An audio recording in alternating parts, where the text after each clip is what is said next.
Днешния епизод започваме с преобразяването на колата. Една малка част от преобразяването на Монделто. Надявам се да ви хареса и приятно гледане. Днес ще правим огледалата на Монделто. Ще ги гладисам в черно, защото така реших те да бъдат черни.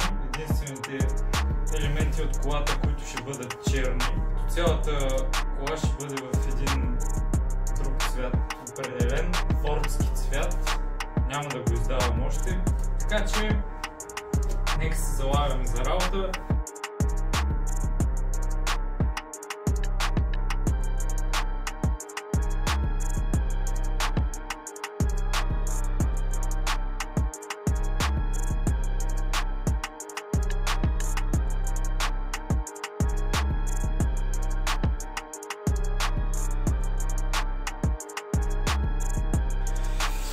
Както казах, наистина огледалото беше в много добро състояние. Тук е вече обезмаслено, малко ще трябва да го позабърша. Ето, всичко е както трябва. Сега ще му пръснем малко шприц. Ето тук в тази част. Минахме една ръка шприц. Мисля, че доста добре се получи. Даже не смятам да правя още една ръка, понеже няма смисъл, така или иначе цвета ще е черен, то ще го покрие. Супер!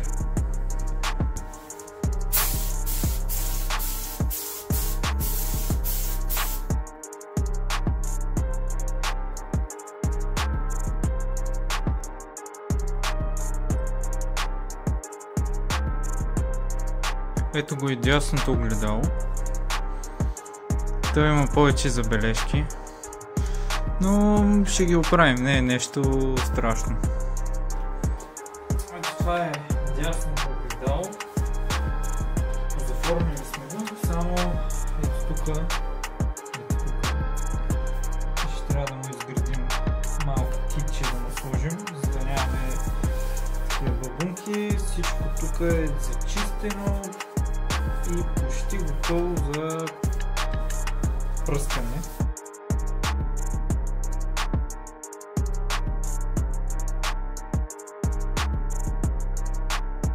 10 минути по-късно, докато е запълнена, всичко е готово и можем да грундираме.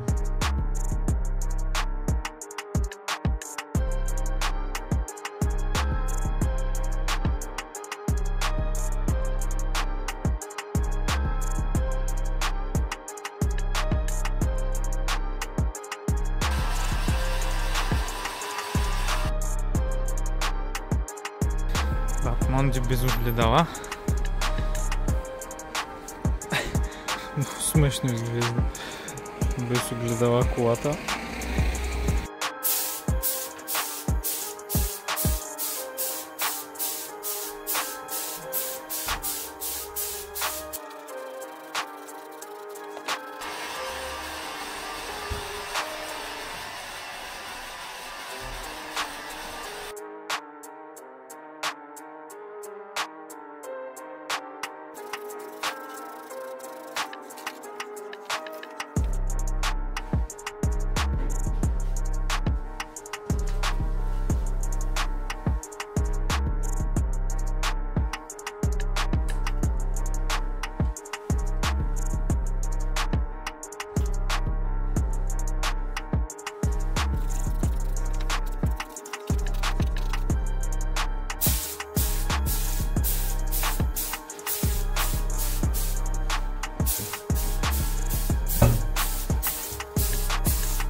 Огледало. Огледало. Гледай, за какво става въпрос? Гледай. Огледало. Огледало. Тук има някоя прашинка, но това е нормално. Само да има няма в тази изба.